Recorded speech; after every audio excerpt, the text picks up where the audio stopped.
ಸಾಗರದಾಚೆಗೆ ಮೊಳಗುತ್ತಿದೆ ಸನಾತನ ವೈಭವದ ಜಯಘೋಷ. ಇಂಡೋನೇಷ್ಯಾದ ಮಣ್ಣಲ್ಲಿ ಸನಾತನ ಧರ್ಮದ ಮರುಜನ್ಮ. ವಿದೇಶಿ ಮಣ್ಣಿನಲ್ಲಿ ಹಿಂದೂ ಪರಂಪರೆ ಸಾಗಿತ್ತು ಹೇಗೆ? ಸನಾತನ ಕಾವಲುಗಾರ ಮೋದಿರನ್ನ ವಿಶ್ವ ಮೆಚ್ಚೋದ್ಯಾಕೆ? ಇದೇ ಹೊತ್ತಿನ ಸ್ಪೆಷಲ್ ಎಪಿಸೋಡ್ ಸಾಗರದಾಚೆ ಸನಾತನ ವೈಭವ. ನಾನು ವನಿತಾ. ಹೌದು, ಆ ದೇವಾಲಯಕ್ಕೆ ಸುಮಾರು 1200 ವರ್ಷಗಳ ಇತಿಹಾಸ ಇದೆ. ಜಗತ್ತಿನ ಅತಿ ದೊಡ್ಡ ಹಿಂದೂ ದೇಗುಲಗಳಲ್ಲಿ ಪ್ರಂಬನಾನ್ ದೇವಾಲಯ ಕೂಡ ಒಂದು. ಪ್ರಧಾನಿ ನರೇಂದ್ರ ಮೋದಿ ಇಲ್ಲಿಗೆ ಭೇಟಿ ನೀಡಿ ವಿಶೇಷ ಪೂಜೆ ಸಲ್ಲಿಸಿದ್ರು. ಬರೀ ಪೂಜೆಯಷ್ಟೇ ಅಲ್ಲ, ಭಾರತ ಮತ್ತು ಇಂಡೋನೇಷ್ಯಾ ಜಂಟಿಯಾಗಿ ಈ ಪುರಾತನ ದೇಗುಲವನ್ನ ಜೀರ್ಣೋದ್ಧಾರ ಮಾಡುವ ಐತಿಹಾಸಿಕ ಒಪ್ಪಂದಕ್ಕೆ ಸಹಿ ಹಾಕಿದ್ದಾರೆ. ಜಗತ್ತಿನ ಅತಿ ದೊಡ್ಡ ಮುಸ್ಲಿಂ ಜನಸಂಖ್ಯೆ ಇರುವ ಈ ದೇಶದಲ್ಲಿ ಇಂದಿಗೂ ಸನಾತನ ಧರ್ಮದ ಈ ಭವ್ಯ ಕುರುಹುಗಳು ಹೇಗೆ ಜೀವಂತವಾಗಿವೆ? ಭಾರತ ಏಕೆ ಇದರ ನೇತೃತ್ವ ವಹಿಸಿದೆ? ನೋಡೋಣ ಈ ಸ್ಪೆಷಲ್ ಎಪಿಸೋಡ್ನಲ್ಲಿ. ಸಾಗರದಾಚೆ ಮೊಳಗುತ್ತಿದೆ ಸನಾತನ ವೈಭವದ ಜಯಘೋಷ. ಇಂಡೋನೇಷ್ಯಾದ ಮಣ್ಣಲ್ಲಿ ಸನಾತನ ಧರ್ಮದ ಮರುಜನ್ಮ. ವಿದೇಶಿ ಮಣ್ಣಲ್ಲಿ ಹಿಂದೂ ಪರಂಪರೆ ಸಾಗಿದ್ದು ಹೇಗೆ? ಸನಾತನ ಕಾವಲುಗಾರ ಮೋದಿರನ್ನ ವಿಶ್ವ ಮೆಚ್ಚೋದ್ಯಾಕೆ?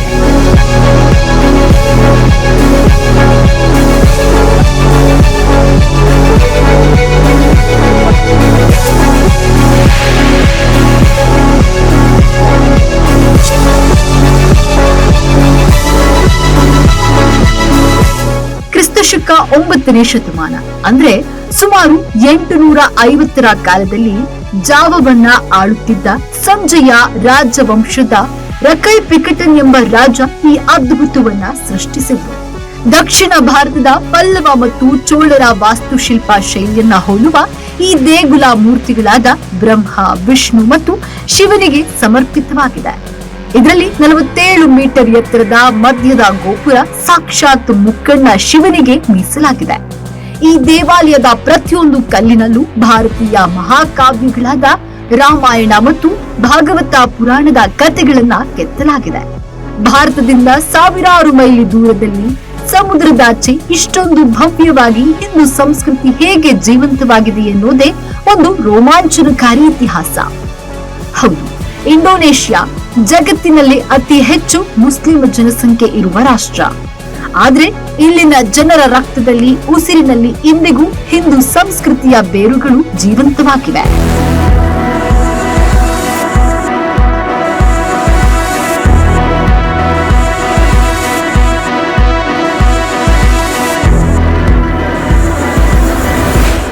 ಇಂಡೋನೇಷ್ಯಾದ ಮುಸ್ಲಿಮರು ಇಸ್ಲಾಂ ಧರ್ಮವನ್ನ ತಮ್ಮ ಧರ್ಮ ಎಂದು ಸ್ವೀಕರಿಸಿದ್ರು.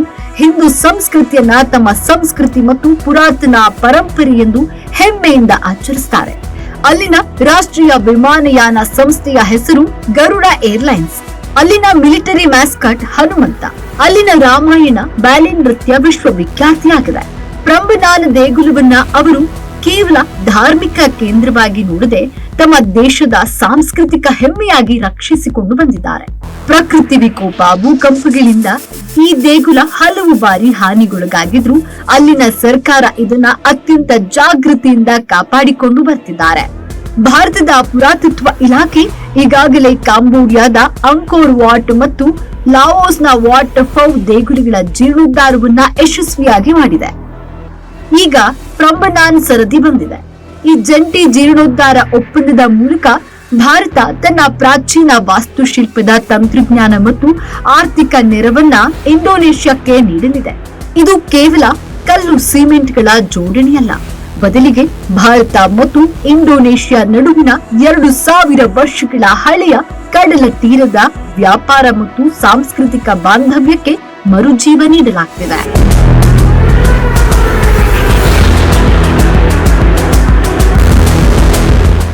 ಹೌದು, ಪ್ರಧಾನಿ ಮೋದಿ ಅವರ ಈ ಭೇಟಿ ಮತ್ತು ಐತಿಹಾಸಿಕ ಆ ಒಪ್ಪಂದ ಜಾಗತಿಕ ಮಟ್ಟದಲ್ಲಿ ಚರ್ಚೆ ಆಗ್ತಿದೆ. ಭಾರತ ಸಾಫ್ಟ್ ಪವರ್ ಅನ್ನು ಮತ್ತಷ್ಟು ಎತ್ತರಕ್ಕೆ ತೆಗೆದುಕೊಂಡು ಹೋಗುತ್ತಿದ್ದಾರೆ ಪ್ರಧಾನಿ ನರೇಂದ್ರ ಮೋದಿ.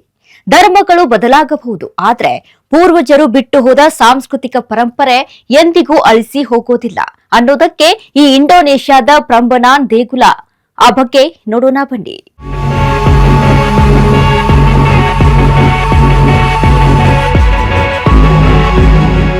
ಈ ಕಾಲದ ಗರ್ಭದಲ್ಲಿ ಹುದುಗಿ ಹೋದ ಇತಿಹಾಸಕ್ಕೆ ಮತ್ತೆ ಜೀವ ಬಂದಂತಾಗಿದೆ.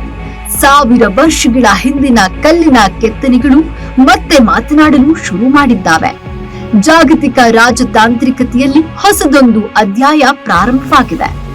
ಹೌದು, ಇದು ಕೇವಲ ಒಂದು ದೇವಸ್ಥಾನದ ಕಥೆಯಲ್ಲ, ಇದು 2 ದೇಶಗಳ ನಡುವಿನ ಸಾಂಸ್ಕೃತಿಕ ಮಹಾ ಸೇತುವೆಯ ಕಥೆ. 10ನೇ ಶತಮಾನ. ಹೌದು, ಪ್ರಕೃತಿಯ ವಿಕೋಪಕ್ಕೆ ಸಿಲುಕಿ, ಜ್ವಾಲಾಮುಖಿಯ ಆರ್ಭಟ, ಭೂಕಂಪದ ಹೊಡೆತಕ್ಕೆ ಸಿಲುಕಿ ನೆಲಸಮವಾಗಿದ್ದ ಈ ಭವ್ಯ ಭಾರತೀಯ ಜಾವನೀಸ್ ಶೈಲಿಯ ದೇವಸ್ಥಾನ ಈಗ ಮತ್ತೆ ಎದ್ದು ನಿಲ್ಲುತ್ತಿದೆ. ಭಾರತ ಮತ್ತು ಇಂಡೋನೇಷ್ಯಾ ದೇಶಗಳು ಜಂಟಿಯಾಗಿ ಕೈಗೆತ್ತಿಕೊಂಡಿರುವ ಮಹಾ ಜೀರ್ಣೋದ್ಧಾರ ಯೋಜನೆ ಇದು. ಶತಶತಮಾನಗಳ ಕಾಲ ಪ್ರಕೃತಿಯ ಮಡಿಲಲ್ಲಿ, ಮಣ್ಣಿನ ಅಡಿಯಲ್ಲಿ ಹೂತು ಹೋಗಿದ್ದ ಈ ಅದ್ಭುತ ಶೈಲಿಯ ದೇಗುಲ ಕಣ್ಮರೆಯಾದ ಸಾಮ್ರಾಜ್ಯದ ಹೆಗ್ಗುರುತಾಗಿತ್ತು. ಆದ್ರೆ ಈಗ ಭಾರತದ ಹೆಮ್ಮೆಯ ಪುರಾತತ್ವ ಇಲಾಖೆ ತನ್ನ ಅತ್ಯಾಧುನಿಕ ತಂತ್ರಜ್ಞಾನದೊಂದಿಗೆ ಇಂಡೋನೇಷ್ಯಾದ ಮಣ್ಣಿಗೆ ಕಾಲಿಟ್ಟಿದೆ. ಕಲ್ಲುಗಳನ್ನ ಜೋಡಿಸಿ ಇತಿಹಾಸದ ಭವ್ಯತೆಯನ್ನ ಮರುಸೃಷ್ಟಿಸಲು ಭಾರತೀಯ ತಜ್ಞರು ಸಜ್ಜಾಗಿದ್ದಾರೆ. ನಾವು ಇತಿಹಾಸದ ಪುಟಗಳನ್ನ ತಿರುವಿ ನೋಡಬೇಕಿದೆ. ಅದು ಭಾರತೀಯ ಮತ್ತು ಜಾವನೀಸ್ ಸಂಸ್ಕೃತಿಗಳು ಒಂದಾಗಿ ಕಲೆ ಮತ್ತು ವಾಸ್ತುಶಿಲ್ಪ ಉತ್ತುಂಗದಲ್ಲಿದ್ದ ಕಾಲ. ಅಂದು ನಿರ್ಮಾಣವಾದ ಈ ದೇವಸ್ಥಾನ ಭವ್ಯ ಭಾರತೀಯ ಮತ್ತು ಜಾವನೀಸ್ ಶೈಲಿಗೆ ಕಾರಣವಾಗಿತ್ತು. ಗೋಪುರಗಳ ಮೇಲೆ ಕೆತ್ತಲಾದ ಕೆತ್ತನೆಗಳು ಭಾರತದ ಪುರಾಣಗಳು ಮತ್ತು ಜಾವಾದ ಸ್ಥಳೀಯ ಸಂಸ್ಕೃತಿಯನ್ನ ಜಗತ್ತಿಗೆ ಸಾರುತ್ತಿದ್ದವು. ಆದ್ರೆ ವಿಧಿಯ ಆಟವೇ ಬೇರೆಯಾಗಿತ್ತು. 10ನೇ ಶತಮಾನದ ಆ ಒಂದು ಕರಾಳ ದಿನ ಭೂಮಿ ನಡುಗಿತ್ತು, ಪ್ರಕೃತಿ ಮುನಿಸಿಕೊಂಡಿತ್ತು. ಭೀಕರ ಜ್ವಾಲಾಮುಖಿ ಸ್ಫೋಟದ ಜೊತೆಗೆ ಸರಣಿ ಭೂಕಂಪಗಳು ಆಗಿತ್ತು. ಇಡೀ ಪ್ರದೇಶವನ್ನ ಸ್ಮಶಾನವಾಗಿಸಿದ್ವು. ಜ್ವಾಲಾಮುಖಿಯಿಂದ ಹೊರಬಂದ ಲಾವರಸ ಮತ್ತು ಬೂದಿಯ ಅಡಿಯಲ್ಲಿ ಈ ಭವ್ಯ ದೇಗುಲ ಸಂಪೂರ್ಣವಾಗಿ ಹೂತು ಹೋಯಿತು. ಅಷ್ಟೇ ಅಲ್ಲ, ಜನರ ನೆನಪಿನಿಂದಲೂ ಈ ತಾಣ ಮರೆತು ಹೋಯಿತು. 1000 ವರ್ಷಗಳ ಕಾಲ ಈ ಸುಂದರ ಕಲಾಕೃತಿಗಳು ಕತ್ತಲೆಯಲ್ಲೇ ಕಾಲ ಕಳೆದು ಹೋದ ಭವ್ಯವನ್ನ ಮರಳಿ ತರುವುದು ಸುಲಭದ ಮಾತಲ್ಲ. ಅದರಲ್ಲೂ 1000 ವರ್ಷಗಳ ಹಳೆಯ ಶಿಥಿಲಗೊಂಡ ಕಲ್ಲುಗಳನ್ನ ಗುರುತಿಸುವುದು ಒಂದು ದೊಡ್ಡ ಸವಾಲು. ಈ ಸವಾಲನ್ನ ಸ್ವೀಕರಿಸಿದ್ದೇ ಭಾರತದ ಪುರಾತತ್ವ ಇಲಾಖೆ. ಈ ಜೀರ್ಣೋದ್ಧಾರ ಯೋಜನೆಯಲ್ಲಿ ಎಎಸ್ಐ ಕೇವಲ ಅಗೆಯುವ ಕೆಲಸ ಮಾಡ್ತಿಲ್ಲ, ಬದಲಿಗೆ ವಿಶ್ವದ ಅತ್ಯಾಧುನಿಕ ತಂತ್ರಜ್ಞಾನವನ್ನ ಬಳಸ್ತಾ ಇದೆ. 3D laser scanning, ground penetrating radar ಮತ್ತು ಡಿಜಿಟಲ್ ರಿಸ್ಟೋರೇಷನ್ ತಂತ್ರಜ್ಞಾನದ ಮೂಲಕ ಪ್ರತಿಯೊಂದು ಕಲ್ಲಿನ ಮೂಲ ಸ್ಥಾನ ಯಾವುದು ಎಂಬುದನ್ನ ಪತ್ತೆ ಹಚ್ಚಲಾಗ್ತಿದೆ. ಕಲ್ಲುಗಳ ರಾಶಿಯಲ್ಲಿ ಗೊಂದಲಕ್ಕೀಡಾಗದೆ ಜಾವನೀಸ್ ಕಲೆಯ ಸೂಕ್ಷ್ಮತೆ ಮತ್ತು ಭಾರತೀಯ ವಾಸ್ತುಶಿಲ್ಪದ ಭದ್ರತೆಯನ್ನ ಕಾಪಾಡಿಕೊಂಡು ಮರು ನಿರ್ಮಾಣ ಮಾಡಲಾಗ್ತಿದೆ. ಭಾರತದ ಎಂಜಿನಿಯರ್ಗಳು ಮತ್ತು ಪುರಾತತ್ವ ತಜ್ಞರು ಇಂಡೋನೇಷ್ಯಾದ ಸ್ಥಳೀಯ ತಂಡದೊಂದಿಗೆ ಹೆಗಲಿಗೆ ಹೆಗಲು ಕೊಟ್ಟು ಕೆಲಸ ಮಾಡ್ತಿದ್ದಾರೆ. ಇದು ಕೇವಲ ಕಲ್ಲುಗಳ ಜೋಡಣೆಯಲ್ಲ, ವೈಜ್ಞಾನಿಕ ತಂತ್ರಜ್ಞಾನ ಮತ್ತು ಸಾಂಸ್ಕೃತಿಕ ಜ್ಞಾನದ ಅದ್ಭುತ ಸಂಗಮ. ಈ ಜೀರ್ಣೋದ್ಧಾರ ಯೋಜನೆಯ ಮಹತ್ವ ಕೇವಲ ಕಲೆಗೆ ಮಾತ್ರ ಸೀಮಿತವಾಗಿಲ್ಲ. ಇದು ಪ್ರಧಾನಿ ನರೇಂದ್ರ ಮೋದಿ ಸರ್ಕಾರದ ಆಕ್ಟ್ ಈಸ್ಟ್ ನೀತಿಯ ಅತ್ಯಂತ ಪ್ರಮುಖ ಮೈಲಿಗಲ್ಲು. ಭಾರತವು ಆಗ್ನೇಯ ಏಷ್ಯಾದ ದೇಶಗಳೊಂದಿಗೆ ಕೇವಲ ಆರ್ಥಿಕ ಅಥವಾ ಮಿಲಿಟರಿ ಸಂಬಂಧವನ್ನ ಮಾತ್ರ ಹೊಂದಲು ಬಯಸುತ್ತಿಲ್ಲ, ಬದಲಿಗೆ ಸಾವಿರಾರು ವರ್ಷಗಳ ಹಳೆಯ ಸಾಂಸ್ಕೃತಿಕ ರಕ್ತ ಸಂಬಂಧವನ್ನ ಜಗತ್ತಿಗೆ ನೆನಪಿಸುತ್ತಿದೆ. ಈ ಭವ್ಯ ಜೀರ್ಣೋದ್ಧಾರ ಯೋಜನೆಯಿಂದಾಗಿ ಮುಂದಿನ ದಿನಗಳಲ್ಲಿ ದೊಡ್ಡ ಮಟ್ಟದ ಬದಲಾವಣೆಯಾಗಲಿದೆ. ಪ್ರವಾಸೋದ್ಯಮದ ಮಹಾಕ್ರಾಂತಿಯಾಗಲಿದೆ. ಭಾರತೀಯ ಮತ್ತು ಜಾವನೀಸ್ ಶೈಲಿಯ ಈ ಅದ್ಭುತ ದೇಗುಲ ಸಂಪೂರ್ಣವಾಗಿ ಸಿದ್ಧಗೊಂಡ ನಂತರ ಇದು ಜಾಗತಿಕ ಪ್ರವಾಸಿಗರ ಪ್ರಮುಖ ಆಕರ್ಷಣೆಯ ಕೇಂದ್ರವಾಗಲಿದೆ. ವಿಶೇಷವಾಗಿ ಭಾರತದಿಂದ ಇಂಡೋನೇಷ್ಯಾಕ್ಕೆ ಭೇಟಿ ನೀಡುವ ಪ್ರವಾಸಿಗರ ಸಂಖ್ಯೆ ಗಣನೀಯವಾಗಿ ಹೆಚ್ಚಾಗಲಿದೆ. ತಮ್ಮದೇ ಸಾಂಸ್ಕೃತಿಕ ಬೇರುಗಳನ್ನ ಹುಡುಕುತ್ತಾ ಹೋಗುವ ಭಾರತೀಯರಿಗೆ ಈ ತಾಣ ಪ್ರೇಕ್ಷಣೀಯ ಸ್ಥಳವಾಗಲಿದೆ. ಇದರಿಂದ ಉಭಯ ದೇಶಗಳ ಆರ್ಥಿಕತೆಗೂ ಬಲ ಸಿಗಲಿದೆ, ಜನರ ನಡುವಿನ ಬಾಂಧವ್ಯವೂ ಗಟ್ಟಿಯಾಗಲಿದೆ.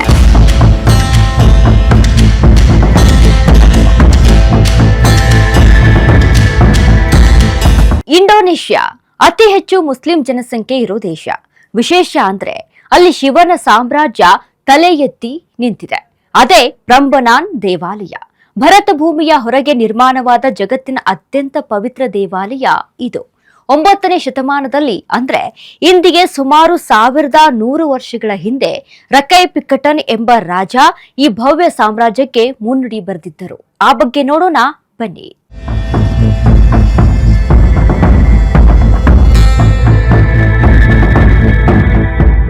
ಈ ಪವಿತ್ರ ಸ್ಥಳದ ಆವರಣದಲ್ಲಿ ಒಂದಲ್ಲ ಎರಡಲ್ಲ ಬರೋಬ್ಬರಿ 240 ದೇವಾಲಯಗಳಿದ್ವು. ಹೌದು, ಕಲ್ಲಿನ ಗೋಪುರಗಳು ಆಕಾಶವನ್ನ ಚುಂಬಿಸುವಂತೆ ರಾರಾಜಿಸುತ್ತಿದ್ದವು. ಕಾಲದ ಹೊಡೆತಕ್ಕೆ ಸಿಕ್ಕಿ ಈ ದೇಗುಲಗಳು ಮಣ್ಣಲ್ಲಿ ಮರೆಯಾದ್ರೂ ಇಂದಿಗೂ ಉಳಿದುಕೊಂಡಿರುವ ಆ ಸ್ಮಾರಕಗಳು ಅಂದಿನ ಭವ್ಯತೆಗೆ ಸಾಕ್ಷಿಯಾಗಿ ನಿಂತಿವೆ. ಇಲ್ಲಿ ತ್ರಿಮೂರ್ತಿಗಳಾದ ಬ್ರಹ್ಮ, ವಿಷ್ಣು ಮತ್ತು ಮಹೇಶ್ವರನಿಗೆ ಪ್ರತ್ಯೇಕ ಗೋಪುರಗಳಿವೆ. ಅದರಲ್ಲಿ 47 ಮೀಟರ್ ಎತ್ತರದ ಶಿವನ ದೇವಾಲಯವೇ ಅತ್ಯಂತ ಪ್ರಮುಖವಾದದ್ದು. ದುರ್ಗಾದೇವಿಯ ವಿಗ್ರಹದ ಸೌಂದರ್ಯವನ್ನ ವರ್ಣಿಸಲು ಪದಗಳೇ ಸಾಲದು. ಈ ದೇವಸ್ಥಾನದ ನಿಜವಾದ ಆಕರ್ಷಣೆ ಇರುವುದೇ ಇಲ್ಲಿನ ಗೋಡೆಗಳ ಮೇಲೆ. ಪ್ರಂಬನಾನ್ ದೇಗುಲದ ಕಲ್ಲಿನ ಗೋಡೆಗಳ ಮೇಲೆ ಕೈಯಿಟ್ರೆ ನಮಗೆ ಇತಿಹಾಸದ ಸ್ಪರ್ಶ ತಿಳಿಯುತ್ತೆ. ಅಂದಿನ ಶಿಲ್ಪಿಗಳು ಕೇವಲ ಕಲ್ಲಿಗೆ ಜೀವ ತುಂಬಲಿಲ್ಲ, ಬದಲಾಗಿ ಭಾರತದ ಹೆಮ್ಮೆಯ ಮಹಾಕಾವ್ಯಗಳಾದ ರಾಮಾಯಣ ಮತ್ತು ಮಹಾಭಾರತವನ್ನ ಕಲ್ಲುಗಳ ಮೇಲೆ ಕಾವ್ಯದಂತೆ ಕೆತ್ತಿದ್ದಾರೆ.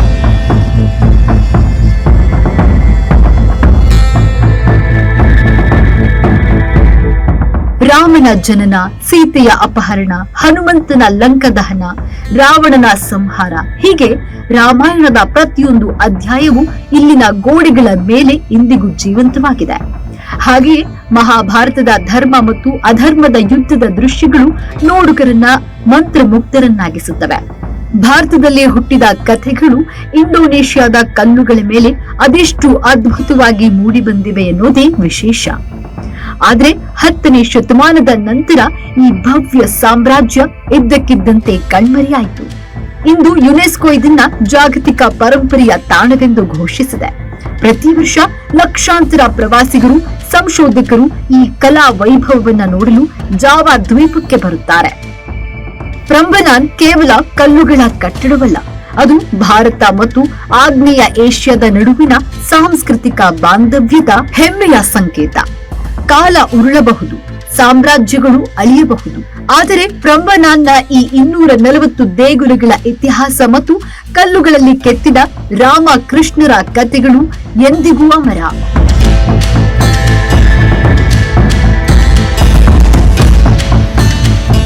ಪ್ರಂಬನಾನ್ ದೇವಾಲಯ ನಮ್ಮ ಸನಾತನ ಸಂಸ್ಕೃತಿಯ ಹೆಮ್ಮೆಯ ಪ್ರತೀಕ. ಇದು ದೇವಲೋಕದ ವೈಭವವೇ ಈ ಪ್ರಂಬನಾನ್ ಶಿವ ದೇವಾಲಯ. ಪ್ರಂಬನಾನ್ ದೇಗುಲದ ಆವರಣಕ್ಕೆ ಕಾಲಿಟ್ಟ ತಕ್ಷಣ ದೇವಲೋಕಕ್ಕೆ ಬಂದಂತೆ ಅನುಭವವಾಗುತ್ತದೆ.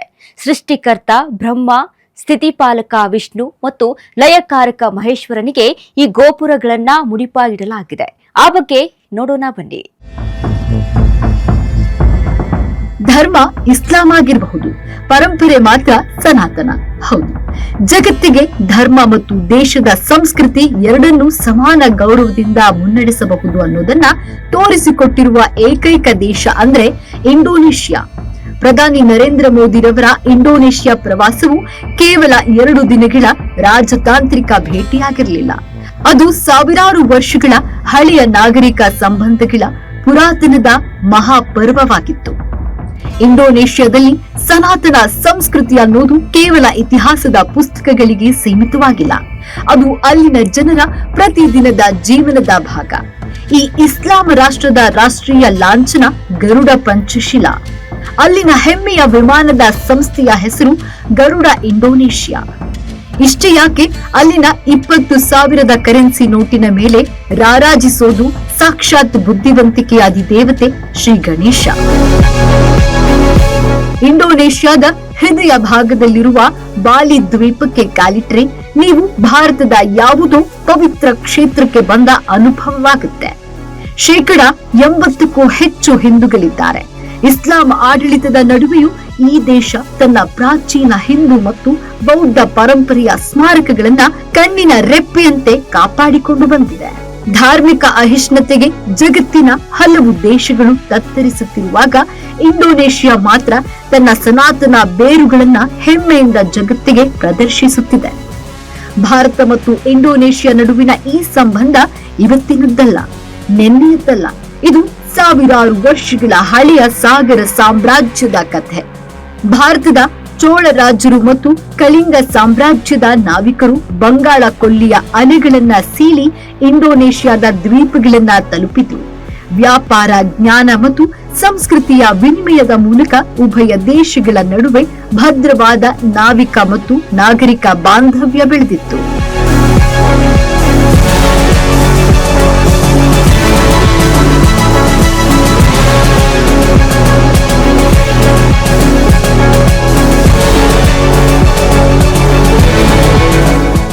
ಇಂದಿಗೂ ಒಡಿಶಾದಲ್ಲಿ ಆಚರಿಸಲಾಗುವ ಬಾಲಿ ಯಾತ್ರಾ ಉತ್ಸವ ಅಂದು ನಮ್ಮ ಪೂರ್ವಜರು ಬಾಲಿಗೆ ನಡೆಸುತ್ತಿದ್ದ ನಾವಿಕಯಾನದ ಜೀವಂತ ಸಾಕ್ಷಿ.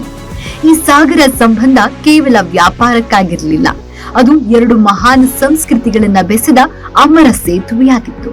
ಇತಿಹಾಸದ ಆ ಸುವರ್ಣ ಪುಟಗಳಿಗೆ ಪ್ರಧಾನಿ ನರೇಂದ್ರ ಮೋದಿರವರ ಇಂಡೋನೇಷಿಯಾ ಪ್ರವಾಸ ಹೊಸ ಚೈತನ್ಯ ನೀಡಿದೆ. ಇಂಡೋ ಪೆಸಿಫಿಕ್ ವಲಯದಲ್ಲಿ ಭದ್ರತೆ, ಸಹಕಾರ ಮತ್ತು ಆರ್ಥಿಕ ಪ್ರಗತಿಯ ಹೊಸ ಅಧ್ಯಾಯ ಇಂದಿನ ಅಗತ್ಯವಾಗಿದೆ. ಆದರೆ ಎಲ್ಲದಕ್ಕಿಂತ ಮಿಗಿಲಾಗಿ ಈ ಪ್ರವಾಸವು ಉಭಯ ದೇಶಗಳ ನಡುವಿನ ಸಾಂಸ್ಕೃತಿಕ ಆತ್ಮವನ್ನ ಮತ್ತೊಮ್ಮೆ ಬಡಿದೆಬ್ಬಿಸಿದೆ. ಇಂಡೋನೇಷ್ಯಾದ 85%ಕ್ಕಿಂತ ಹೆಚ್ಚು ಜನಸಂಖ್ಯೆ ಇಸ್ಲಾಂ ಧರ್ಮವನ್ನ ಪಾಲಿಸಬಹುದು. ಆದ್ರೆ ಅಲ್ಲಿನ ಜನರ ರಕ್ತದಲ್ಲಿ ಮಾತ್ರವಲ್ಲ, ಉಸಿರಿನಲ್ಲೂ ಸಹ ರಾಮಾಯಣ ಮತ್ತು ಮಹಾಭಾರತ ಜೀವಂತವಾಗಿದೆ. ವಿಶೇಷವಾಗಿ ಬಾಲಿ ಮತ್ತು ಜಾವಾ ದ್ವೀಪಗಳಲ್ಲಿ ಪ್ರತಿದಿನವೂ ರಾಮಾಯಣ ಹಾಗೂ ಮಹಾಭಾರತ ಕುರಿತಂತೆ ನೃತ್ಯ, ನಾಟಕಗಳು ನಡೆಯುತ್ತಲೇ ಇರುತ್ತವೆ. ತಲೆಮಾರುಗಳಿಂದಲೂ ಈ ಸಂಪ್ರದಾಯ ನಡೆದುಕೊಂಡು ಬರುತ್ತಲೇ ಇದೆ. ಧರ್ಮ ಬದಲಾದ್ರೂ ನಮ್ಮ ಪೂರ್ವಜರು ಸಂಸ್ಕೃತಿಯನ್ನ ನಾವು ಬದಲಾಯಿಸುವುದಿಲ್ಲ ಎಂದು ಹೇಳುತ್ತವೆ ಈ ದ್ವೀಪಗಳು.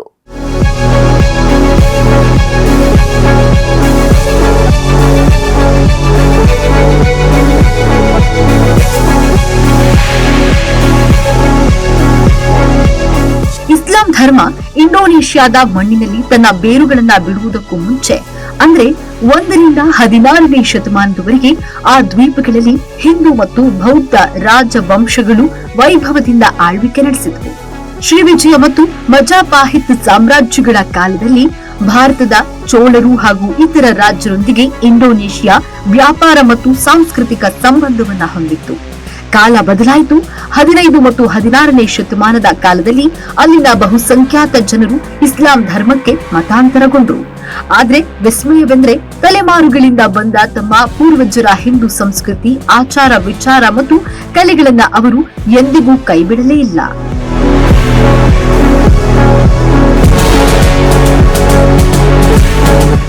ಇಂಡೋನೇಷ್ಯಾದ ಜನರ ಪ್ರಕಾರ ಧರ್ಮ ಅನ್ನೋದು ವೈಯಕ್ತಿಕ ನಂಬಿಕೆ, ಆದ್ರೆ ಸಂಸ್ಕೃತಿ ಅನ್ನೋದು ಎಲ್ಲರಿಗೂ ಸೇರಿದ ಪರಂಪರೆ.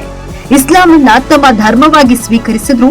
ರಾಮಾಯಣ, ಮಹಾಭಾರತ ಮತ್ತು ಹಿಂದೂ ಧರ್ಮದ ಪವಿತ್ರ ಸಂಕೇತಗಳನ್ನ ಅವರು ಇಂದಿಗೂ ತಮ್ಮ ರಾಷ್ಟ್ರೀಯ ಅಸ್ಮಿತೆ ಹಾಗೂ ಸಾಂಸ್ಕೃತಿಕ ಹೆಮ್ಮೆಯಾಗಿ ಉಳಿಸಿಕೊಂಡಿದ್ದಾರೆ. ಇನ್ನು ವಿಶೇಷ ಅಂದ್ರೆ ವಿಶ್ವದಲ್ಲಿ ಅತಿ ಹೆಚ್ಚು ಮುಸ್ಲಿಂ ಜನಸಂಖ್ಯೆ ಹೊಂದಿರುವ ದೇಶವೊಂದರ ಕರೆನ್ಸಿ ನೋಟಿನ ಮೇಲೆ ಹಿಂದೂ ದೇವರ ಚಿತ್ರವಿರಲು ಸಾಧ್ಯವೇ?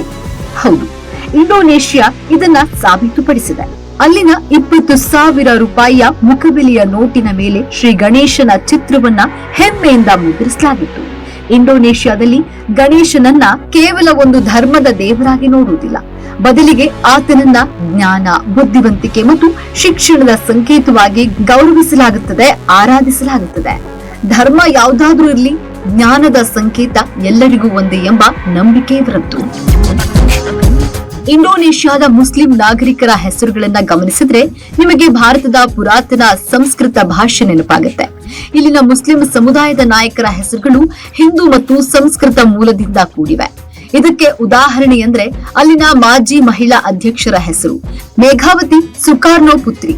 ಭಾರತದ ಮೇಘ ಮತ್ತು ಪುತ್ರಿ ಎಂಬ ಪದಗಳೇ ಇಲ್ಲಿ ಮೇಘಾವತಿ ಪುತ್ರಿಯಾಗಿದೆ. ಇಷ್ಟೇ ಅಲ್ಲ, ಅಲ್ಲಿನ ಸಾಮಾನ್ಯ ಮುಸ್ಲಿಂ ನಾಗರಿಕರಲ್ಲಿ ದೇವಿ, ವಿಷ್ಣು, ಸೂರ್ಯ ಎಂಬ ಪುರಾತನದ ಹಿಂದೂ ಹೆಸರುಗಳು ಇಂದಿಗೂ ಸಾಮಾನ್ಯ ಹೆಸರುಗಳಾಗಿವೆ. ಇಸ್ಲಾಂ ಧರ್ಮವನ್ನ ಪಾಲಿಸುವ ಮುಸ್ಲಿಂ ಕಲಾವಿದರೆ ಅತ್ಯಂತ ಭಕ್ತಿ ಮತ್ತು ಶ್ರದ್ಧೆಯಿಂದ ಶ್ರೀರಾಮ ಕೃಷ್ಣರ ಕಥೆಗಳ ಪ್ರದರ್ಶನ ನೀಡುತ್ತಾರೆ. ಇನ್ನು ದೇಶದ ರಕ್ಷಣೆಯ ವಿಚಾರಕ್ಕೆ ಬಂದ್ರೆ ಇಂಡೋನೇಷ್ಯಾದ ಮಿಲಿಟರಿ ಗುಪ್ತಚರ ವಿಭಾಗವು ತನ್ನ ಧ್ಯೇಯ ವಾಕ್ಯವಾಗಿ ಸ್ವೀಕರಿಸಿರುವುದು ಅಪ್ಪಟ ಸಂಸ್ಕೃತದ ಸತ್ಯವೀರ ಕಾರ್ತಿಕ ಎಂಬ ಮಂತ್ರವನ್ನ. ಹಾಗೆ ಅಲ್ಲಿನ ಪ್ರಮುಖ ತಾಂತ್ರಿಕ ವಿಶ್ವವಿದ್ಯಾಲಯಗಳು ಮತ್ತು ಸರ್ಕಾರಿ ಸಂಸ್ಥೆಗಳು ಕೂಡ ಹಿಂದೂ ಸಂಕೇತಗಳನ್ನ ತಮ್ಮ ಲಾಂಛನಗಳನ್ನಾಗಿ ಬಳಸಿ ಗೌರವಿಸುತ್ತವೆ. ಮುಸ್ಲಿಂ ಧರ್ಮದ ಆಚರಣೆಯ ನಡುವೆಯೂ ಭಾರತೀಯ ಮೂಲದ ರಾಮಾಯಣ, ಮಹಾಭಾರತ ಮತ್ತು ಹಿಂದೂ ಸಂಸ್ಕೃತಿಯನ್ನ ಉಸಿರಾಡುವ ಇಂಡೋನೇಷ್ಯಾದ ಈ ವಿಶಿಷ್ಟ ಜೀವನ ಪದ್ಧತಿ ನಿಜಕ್ಕೂ ಒಂದು ಸಾಂಸ್ಕೃತಿಕ ವಿಸ್ಮಯ. ಧರ್ಮ ಮತ್ತು ಸಾಂಸ್ಕೃತಿಕ ಪರಂಪರೆಯನ್ನ ಸಮಾನವಾಗಿ ಗೌರವಿಸುವ ಇವರ ಗುಣ ಜಗತ್ತಿಗೆ ಮಾದರಿ.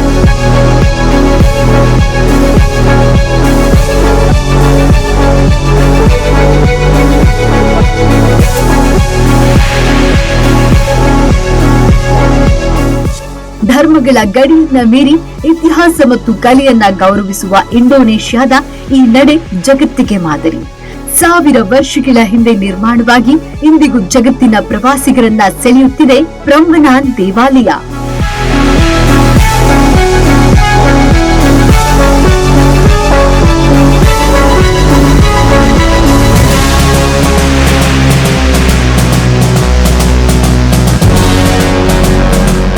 ಇದು ಇವತ್ತಿನ ಸ್ಪೆಷಲ್ ಎಪಿಸೋಡ್. ನೋಡ್ತಾ ಇರಿ ಅಶ್ವವೇಗ ನ್ಯೂಸ್. ಇದು ಸತ್ಯಾನ್ವೇಷಣೆಯ ಓಟದಲ್ಲಿ.